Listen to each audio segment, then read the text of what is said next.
ឆ្នាំមកដល់ភូមិស្នោសបាយក្មេងចាស់ប្រុសស្រីជួបគ្នាទាំងយប់ថ្ងៃលេងកន្ទ្រឹមលាន់លឺពីមុខវត្តស្គរដៃបុកហូបញើរជាងសបាយពេញចិត្តស្រីស្លៀកសំពត់ពណ៌ស្រស់ស្អាតប្រុសញញឹមហើយរំមិនអោយខាដឺបគេផ្លុំលាន់តាមខ្យល់រាត្រីឆាយឆាំឆក់សូឲ្យរំជុំគ្នាសប្បាយដីរំលេងនៅភូមិស្នោសប្បាយណាស់អើ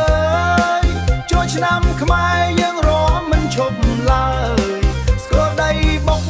បេះដូងរំតាមភ្លេងរៀបគេត្រលាន់លឺពេញភូមិយើង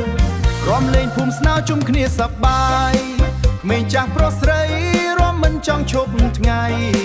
ឆាយឆាំឆក់សុំលេងលាន់កន្ទ្រឹមឲ្យភូមិយើងសប្បាយពេញរាត្រីនេះ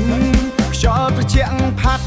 តាមដងស្រែវាលលេងខ្មែរលាន់លឺផ្អែមដូចទឹកឃ្មុំថ្លាទ្រលេងភ្លេងស្រទន់អូសចិត្តមនុស្សឲ្យរំកន្ទ្រឹមជុំគ្នាមិនចង់ឈប់សំលេងសើចលាន់ពេញមុខវត្តភូមិ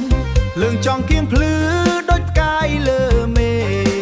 ស្គរដៃបុកជាមួយឆៃឆាំលាន់ឲ្យចិត្តរំតាមភ្លេងកន្ទ្រឹមផ្អែមរំលេងនៅភូមិស្នោសប្បាយណាស់អើយចូលឆ្នាំខ្មែរយើងរំមិនឈប់ឡើយស្គរដៃបុកបេះដូងរំតាមភ្លេងរៀបគេត្រលាន់លឺពេញភូមិយើង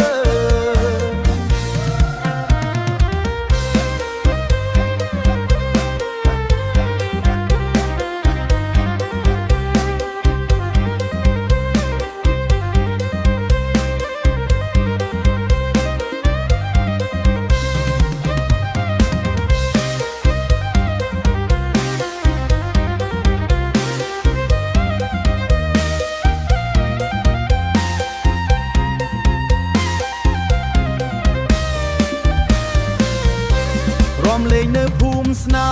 មិនចង់ឈប់សោះសំលេងភ្លេងខ្មែរលាន់ពេញដងផ្លូវឆ្នាំក្រោយសង្ឃឹម